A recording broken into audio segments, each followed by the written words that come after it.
Ah oui, c'est vrai que le budget que nous allons voter aujourd'hui et le conseil municipal que nous tenons aujourd'hui, c'est un conseil municipal un peu particulier. C'est le seul de l'année qui comporte tant de points, mais il est essentiel parce que nous ne pouvons pas le faire plus tôt. Les autres points qui ne sont pas d'ordre budgétaire ne peuvent pas attendre parce qu'il faut aussi qu'on exécute le budget. Donc on est obligé de faire ce budget sur pratiquement 35 points. Nous avons décidé depuis quelque temps de placer le budget le matin de façon à pouvoir j'ai envie de dire, discuter librement, prendre le temps, couper avec une collation et revenir l'après-midi dans le cadre de la fin de la poursuite de la discussion. Alors nous sommes satisfaits de ce budget qui se présente bien, de ce conseil municipal qui répond à nos attentes. On se rend compte que l'opposition a laissé la place aujourd'hui, que leur chaise est vide. Maintenant, je ne veux pas interpréter cette absence au niveau du conseil municipal. Mais ça montre bien que les opérations budgétaires ne les concernent pas particulièrement. Et c'est vrai qu'ils auraient souvent peur d'entériner, j'ai envie de dire, une bonne gestion sans me lancer des fleurs. Et sans lancer des fleurs au conseil municipal que je préside. Le compte administratif que nous avons voté en excédent, en concordance bien entendu avec le compte de gestion du comptable. Budget que nous allons voter tout à l'heure, un budget qui continue à être offensif puisque nous continuons la politique d'investissement. Cette année, pratiquement 14 millions en investissement, 12 millions en fonctionnement. Donc une part investissement qui est plus importante que la part fonctionnement, ce qui montre véritablement que c'est une commune qui travaille, une commune qui fonctionne. Et nous sommes satisfaits de ce budget. Le budget de l'année dernière a quasiment été exécuté à 90%. Donc montre bien la sincérité du budget, également la bonne exécution de ce budget. Je crois que cette équipe a vraiment des raisons d'être satisfaite de ce qui se passe maintenant dans cette commune à Trois-Rivières. Ça reste toujours un budget qui est d'attaque, comme je l'ai dit dans ma présentation, dans un contexte difficile, puisque nous savons la situation économique dégradée et de la Guadeloupe et de la nation, donc ce qui a un impact sur nos dotations de fonctionnement, puisqu'on a un gel des dotations de l'État, avec quand il n'y a pas de croissance en Guadeloupe, par exemple, des recettes concernant l'octroi de mer qui diminuent également.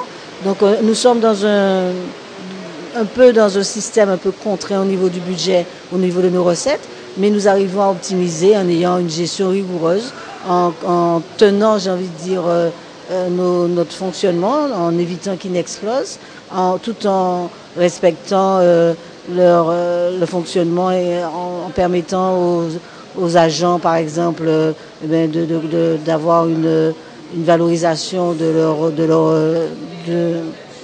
une valorisation de leur salaire. Donc non, je pense que c'est un budget qui est difficile parce que les recettes sont diminuées par rapport aux autres années, mais sur laquelle nous tenons, puisque nous tenons la politique d'investissement, nous continuons dans l'optique que nous avions mise en place depuis quelque temps, et tous les investissements programmés ont commencé à sortir et ont déjà vu le jour et vont être poursuivis dans les années suivantes. Oui, alors moi c'est ce que je disais tout à l'heure quand on a parlé de l'eau. Il y a un principe qui dit que l'eau doit payer l'eau et l'assainissement doit payer l'assainissement. Donc c'est vrai que nous ne pouvons pas, dans le cadre de notre budget, alimenter le budget de l'eau. Il faut absolument que l'eau paie l'eau. Mais là aussi, un budget en déficit n'est pas forcément signe d'une mauvaise gestion. Qu'est-ce qui se passe quand, dans le cadre du budget de l'eau, de l'élaboration du budget de l'eau, le directeur de la Régie des eaux met en place ses dépenses.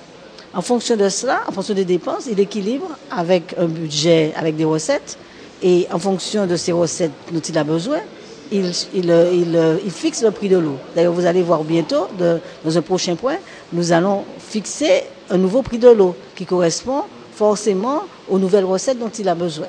Donc il y a toujours une petite augmentation très légère du prix de l'eau pour pouvoir compenser et équilibrer les recettes et les dépenses. Alors c'est vrai que dans le cadre, comme on veut véritablement garder un prix de l'eau maîtrisé et ne pas l'augmenter, forcément à un moment on peut un peu ne pas avoir on peut avoir sous-estimé les dépenses, sous-estimer également les recettes et faire qu'effectivement on ait un léger déficit en fin d'exercice. Mais comme vous l'avez dit, ce déficit est repris dans le cadre de la reprise des résultats et ça nous laisse un excédent pour les années suivantes. Mais volontairement, on aurait pu avoir un prix de l'eau plus élevé et afficher un plus gros excédent ou ne pas afficher du tout de déficit, mais avoir véritablement un service excédentaire.